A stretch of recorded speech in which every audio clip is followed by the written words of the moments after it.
Soy sauce is a staple of Asian cuisine, used as both a condiment and cooking ingredient. Its roots are in the seasonings of ancient China.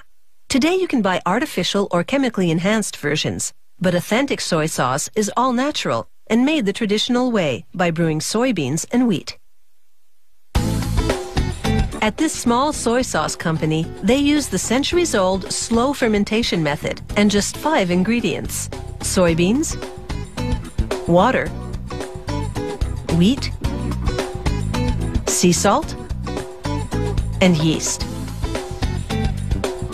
They begin by pouring soybeans into a cooking device called a steam kettle.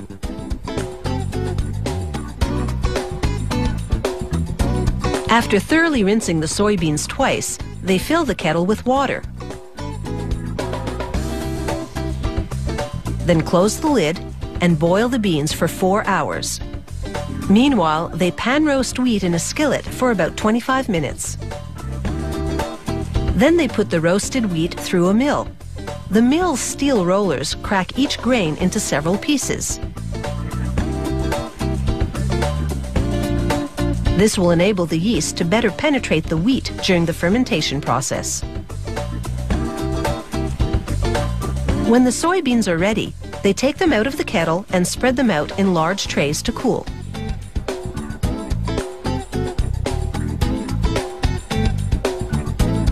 When the beans cool to 33 degrees Celsius, it's time to add the wheat. After mixing everything thoroughly, they sprinkle on yeast and mix again. The ingredient proportions are key and therefore a company secret. To activate the yeast, they transfer the mix to shallow boxes and stack them for about 48 hours in a controlled incubation room. This process generates heat, which rises, so they have to gradually move boxes to lower racks to prevent overheating, which would kill the yeast. For the next stage, they make a brine by mixing fine sea salt with spring water.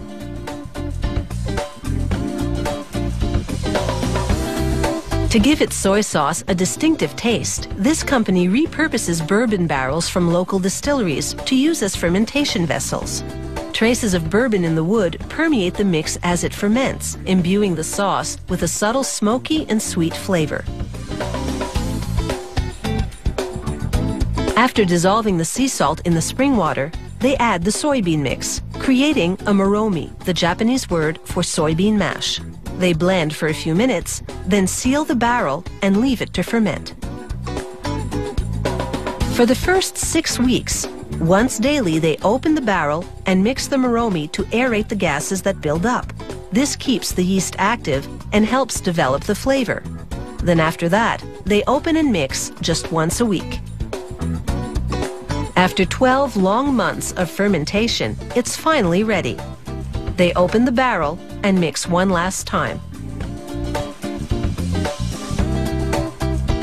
Then they empty the barrel onto a sheet of muslin lining the tub of a stainless steel press.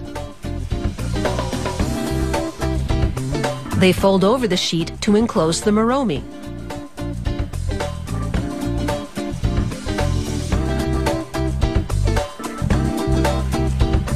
Then lay down planks of wood to form a solid surface.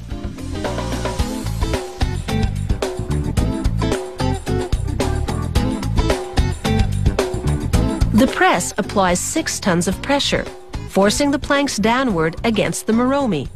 This squeezes out all the liquid, which is the soy sauce. It exits through a hose at the base of the tub and moves on to be filtered and heat pasteurized.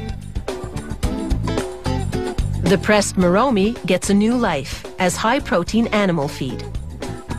While many soy sauces are mass-produced, this factory brews small batches at a time. A batch yields about 600 bottles, each of which workers here fill manually. They top each bottle with a plastic diffuser, which dispenses just a dash of sauce at a time. Then they twist on a plastic cap and slip a shrinkable plastic band over it. Using a heat gun, they seal the band tightly around the cap and bottle.